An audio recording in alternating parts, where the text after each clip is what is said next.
आरती को बहुत भूख लगी है और उसकी तबीयत भी खराब है। ऐसे तो बेचारी भूख से ही मर जाएगी।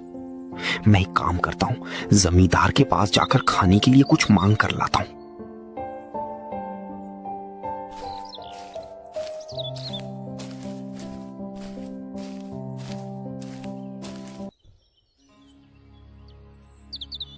मालिक, मेरी बीवी की तबीयत बहुत खराब है और मेरे पास रहने खाने के लिए कुछ नहीं है।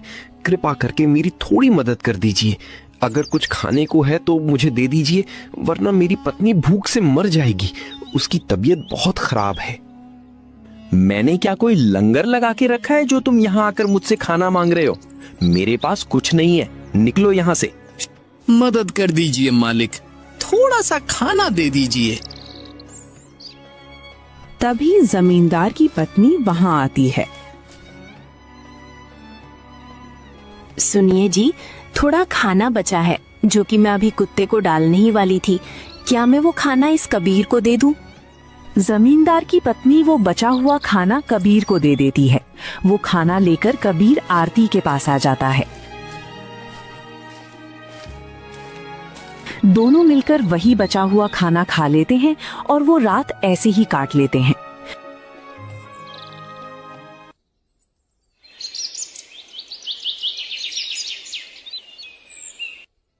दूसरे दिन कबीर काम ढूंढने के लिए गांव जाता है और उसे एक खेत में मजदूरी का काम मिल जाता है।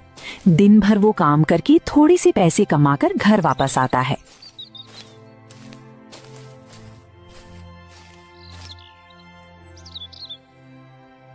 आरती, मैं थोड़ा खाने का सामान लेकर आया हूँ, पर एक कंबल भी लेकर आया हूँ। तुम फिक्र मत करो, थोड़े दिन में सब ठीक हो जाएगा। तभी अचानक कबीर की झोपड़ी के सामने वही बाबा आकर खड़े होते हैं। अरे बेटा। अरे बाबा, आपने तो कहा था कि दूसरे ही दिन आ जाऊंगा, आपको आने में देरी हो गई। हाँ बेटा, आने में थोड़ा विलंब हो गया, थोड़ी काम में कहीं फंस गया था। तब कबीर बाबा को सारी बातें बताता है। अरे बेटा, तुम पर इतनी सारी मुसीबतें आईं। मैंने तो तुमसे कहा था कि इन पोटलियों में बहुत कीमती सामान है, फिर भी एक बार भी तुमने पोटलियों को खोलकर नहीं देखा। नहीं बाबा, उसमें चाहे कितनी भी कीमती चीज क्यों ना हो, पर उस पर मेरा अधिकार नहीं है। वो आपकी हैं और आपने मुझ पर भरोसा करके उसे यहाँ छोड़कर गए थे, तो ऐसे कैसे मैं उन्हें खोलकर देख सकता हूँ? वो तो आपकी अमानत है ना। बेटा, मैं तुम्हारी ईमानदारी से बहुत खुश हूँ। तुम्हारी जगह कोई और होता तो वो जरूर इन पोटलियों को खोल देता और शायद उन्हें लेकर कहीं भाग भी जाता, पर तुमने ऐसा कुछ भी नहीं किया। तुम्हारे साथ इतना सब कुछ बुरा होने के बावजूद भी तुम्हारा मन नहीं बिगड़ा। मैं चाहता हूं कि ये पोटलियां अब तुम रख लो। नहीं बाबा, मैं ये पोटलियां नहीं रख सकता। मुझे ईश्वर पर पूरा भरोसा है। आज न कल मेरा बुरा समय टल ही जाएगा। ये आपकी पोटलियां हैं और आप इन्हें अपने साथ ले जाइए। आपको जरूरत के समय इनकी जरूरत पड़ेगी।